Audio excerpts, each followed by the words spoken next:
Hello everyone and আসসালামু আলাইকুম। আমি আশা আমার নতুন আরও একটা ব্লগ ভিডিওতে সবাইকে স্বাগতম। কয়েকদিন আগে আমি ভাগ্নির বিয়ের ভিডিও শেয়ার করেছিলাম, তো আজকে প্রথমবার ভাগ্নির বাড়িতে যাচ্ছি, সাথে ননদ তারপরে দুলাভাইরা চলে এসেছে গাজীপুর থেকে। আমরা সবাই একত্রে আমার বাসা থেকে যাব, যেহেতু নতুন আত্মীয়র বাসায় যাচ্ছি এজন্য কয়েকটা পিঠা বানিয়ে নিয়েছিলাম। এখানে পাটিসাপটা পিঠা বানানো হয়েছিল ক্ষীর দিয়ে, এটা আপুই বানিয়েছিল। আর আমি হচ্ছে সাথে আরও একটা পিঠা বানিয়েছিলাম, তেলের পিঠা বা মালপোয়া পিঠা। এই পিঠাটা আমি বানিয়েছিলাম, যেহেতু নতুন আত্মীয়র বাসায় যাচ্ছি তাই ভাবলাম একটা পিঠা কেন নিব, দুইটা পিঠাই বানিয়ে নিয়ে যাই।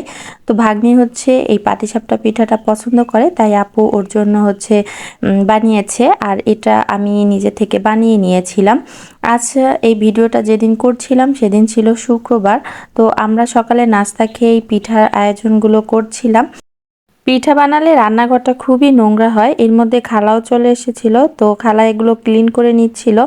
আর আপু এদিকে পিঠাগুলোকে বক্সে ভরে নিচ্ছিল, যে বক্সে আর কি নেওয়া হবে। ভাইয়া মাত্র এই বক্সগুলো নতুন কিনে এনেছে, সাথে মিষ্টি পান সুপারি এগুলো দিয়ে গিয়েছে। আরও ফল টল কিনতে হবে, এজন্য ভাই এগুলো রেখে ফল কেনার জন্য গিয়েছিল। আর নামাজ পড়ে তারপরে আমরা হচ্ছে বাসা থেকে বের হব। এর মধ্যে আমরা গোসল করে রেডি হয়ে বের হয়েছি। ইমতিয়াজের প্রচুর জ্বর ছিল, ভেবেছিলাম যে জ্বরের যেতে পারবো কিনা, তারপরে একটু কম হয়েছে আর কাছে যেহেতু এই জন্য হচ্ছে আমরাও যাচ্ছি। তো আমরা একটা অটোতে হচ্ছিল না, তাই দুলাভাই আর আমার যা ওরা রিক্সায় আসবে আর আমরা সবাই একটা অটোতে যাচ্ছিলাম। তো প্রচুর রোদ ছিল বাহিরে, দেখতেই পাচ্ছেন অবস্থা কেমন, আর প্রচুর গরম ছিল। তো আমরা ওখান থেকে বের হয়ে এসে গেটের সামনে অপেক্ষা করছিলাম আমার ছোট ননদ আসার জন্য। ওর বাসা আর ভাগ্নির বাসা একদম কাছাকাছি ছিল। তো ওনরা আসার পরে আমরা হচ্ছে উপরে উঠে এসেছি, এসেই হচ্ছে আমরা শরবত খেয়ে নিলাম। আর এটা ছিল ভাগ্নির বেডরুম, আমরা ভিতরে বসেছিলাম আর ছেলেরা ডাইনিং রুমে ছিল। ইমতিয়াজের জ্বর থাকাও শুধু বারবার আমার কাছে আসছে, একবার ওর বাবার কাছে যাচ্ছে।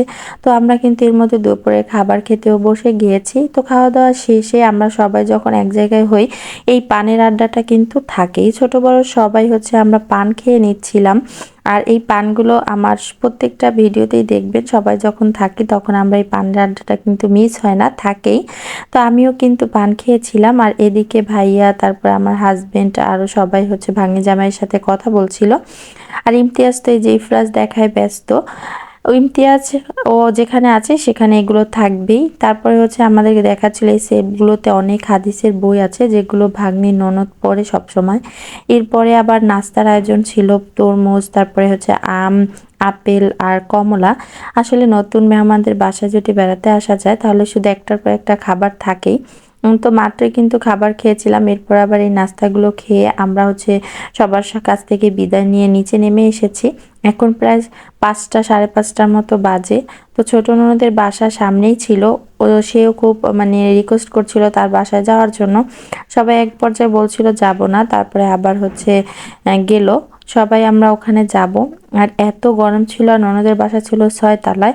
তো আমরা সেখানে গিয়ে সবাই হচ্ছে ঠান্ডা পানি খাওয়ার জন্য ব্যস্ত হয়ে পড়েছে, এত গরম ছিল। আর 6 তলায় উঠে সবারই গলা শুকিয়ে গিয়েছিল। এর মধ্যে ভাইয়া আবার ভাগ্নি জামাই বাড়ি থেকে আমাদের সবার জন্য যে গিফট দিয়েছিল, সবাইকে 1000 করে টাকা দিয়েছিল, সেগুলো আমাদের সবাইকে দিয়ে দিচ্ছিল।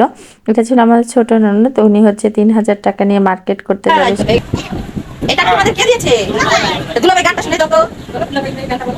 ওটা আশা আপনাদের বলছিলাম। এদিকে তাকাই। সবার গিফট দেওয়ার শেষে দুলাভাই হচ্ছে আপুর গিফটটা দিতেই ভুলে গিয়েছিল, তারপরে সেটাও দিল। আমরা কিছুক্ষণ একটু সেলফি তুলে নিয়েছিলাম। এরপরে যা বলছিল তার আপুর ছাদ বাগানে যাবে, ও কখনো আর কি যায়নি, তো আমরা একটু ছাদে গিয়েছিলাম। আর এর মধ্যে কিন্তু অনেকটা সময় পার হয়ে গিয়েছে, আর প্রায় সন্ধ্যা হয়ে গিয়েছিল। আমরা ছাদ থেকে ঘুরে এসেই হচ্ছে বাসায় চলে গিয়েছিলাম, আর এর মধ্যে আর কোনো ভিডিও করা হয়নি। আর সন্ধ্যা হয়ে গেছিলো যেহেতু, তাই আর ভিডিও করিনি। তো বন্ধুরা, এই ছিল আমার আজকের ভিডিওটা। ভালো লাগলে অবশ্যই লাইক শেয়ার করে আমার সাথেই থাকবে। সবাই ভালো থাকবেন, আল্লাহ হাফেজ।